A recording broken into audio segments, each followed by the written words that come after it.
en base. OK. Alors, la Manic, ce qui est intéressant, c'est que c'est la seule voiture de fabrication de propriété canadienne à avoir été manufacturée en série au Canada. Et ça s'est fait chez nous au Québec, d'abord à Terrebonne et après ça à Granby. Ça s'est fait de 1969 à 1971. Ils en ont fait à peu près 160, puis il y en a une quinzaine qui roulent encore. Il faut comprendre que c'est une base de Renault 8. Alors, tout le châssis et la mécanique de base, c'est Renault 8. Donc, on a le moteur qui est en arrière. Le moteur en arrière, c'est ça que ça fait. Alors, c'est un petit moteur de 4 cylindres. Il y avait 3 options. Il y avait le choix de 3 options de moteur. Un moteur de base Renault 1.1 litre. Celui-là, c'est la deuxième option. C'est le moteur Manic Auto Bleu, c'est-à-dire que les mécaniciens, sous l'égide de Maurice Gris, qui était le chef mécanicien, ont pris le moteur 1.1 et l'ont gonflé pour le monter à 1.3 et à 80 chevaux vapeur. C'est pour ça que ça s'appelle Manic Auto Bleu. La troisième option, c'est un moteur Gordini, mais jamais un moteur Gordini en série n'a été mis dans une voiture fabriquée par Manic. Mais il y en a qui, plus tard, l'ont fait. Alors, on voit que c'est quand même très léger, hein, c'est d'origine.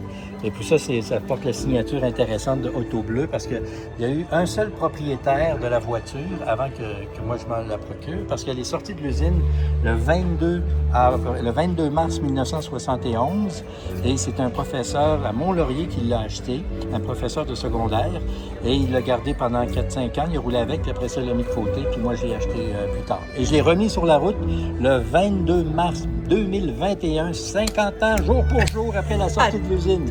Pour l'amener ici. L'intérieur est incroyable. Ouais. Et là, juste une dernière petite signature, on voit ici Molson 72 Saner. Parce que le propriétaire était un amateur de course automobile. Il avait assisté à cette course de Trans-Am en 1972. Et quand j'ai acheté, le sticker est encore là. Propre. Ici, c'est la signature du premier et seul et unique propriétaire de la voiture. Je tenais absolument à la garder. C'est donc génial. L'intérieur. Alors, l'intérieur, comme on peut le voir, c'est très spartiate. C'est très minimaliste, mais en même temps, tout ce qui compte pour une voiture de sport, puis c'est toujours bien pas un pilote de course automobile que j'apprends ça, tout ce qu'on doit avoir est là. Alors, on constate ici le RPM, le RPM, la vitesse évidemment en 1000 par heure, la chaleur et l'essence. Mais dans la chaleur, ça c'est folklorique, parce qu'il marche des fois, il marche pas. Moi, ce que j'ai fait, c'est que j'ai installé ici. On le voit et on le voit pas. Donc, quand je présente la voiture, on le voit pas, mais là, ici, j'ai un vrai marqueur de chaleur qui est branché directement sur le block heater, pour le moins qu'on puisse dire. Et comme je suis le seul, quand je conduis, je suis capable de voir ici si ça chauffe. Mais j'ai jamais eu de problème, en fait. Depuis que j'ai changé le radiateur, puis je l'ai mis avec des stries plus modernes, donc 50% plus efficace que ce que j'avais avant, j'ai plus eu aucun problème de chauffage. Puis là, ben, je l'embusque comme ça derrière ça, et donc ça paraît pas. Regardons ça ici. Alors, ce qu'on remarque ici, c'est Manic, et ça m'a été donné, c'est un grand privilège, ça m'a été donné par M. Maurice Gris, qui était le chef mécanicien. Malheureusement, M. Gris est décédé l'année dernière. Et on voit que c'est très, très sport, mais en même temps très léger. Les signatures. On voit ici des signatures. Le fondateur de Manic, c'est M. Pierre Abou. Jacques Abou. Jacques Abou est décédé en 2013, mais j'ai pu rencontrer la famille. Alors, Madame Vincent, Pauline Vincent, sa signature, qui était l'épouse de M. Abou à l'époque. Vous avez ici Pierre Abou, son fils, également, de qui je suis très près. Maurice Gris, qui était le chef mécanicien. Et de l'autre côté, c'est Serge Choumil, qui était le designer. Et ça, pour moi, c'était important d'avoir cette signature-là. Si on voit les sièges, ben voilà qu'il y a des sièges qui rappellent de bons souvenirs à des vrais pilotes automobiles, pas un gars comme moi, là. Je comprends. Alors, regardons ça attentivement. On voit que c'est en forme de coquille de bœuf. Quand on est là-dedans, quand on est au volant de ça, on fait corps avec la voiture. Parce qu'on est vraiment là, serré là-dedans, enchâssé dans les fauteuils, avec le petit bras de vitesse ici, tout petit, mais très efficace, avec le beau logo. Et donc, on est vraiment pris dans la voiture. Ça fait qu'on fait corps avec la voiture, un peu comme un pilote de course automobile, que je ne suis pas, mais que quelqu'un connaît bien, par exemple, qui pourrait peut-être nous aider à expliquer ça.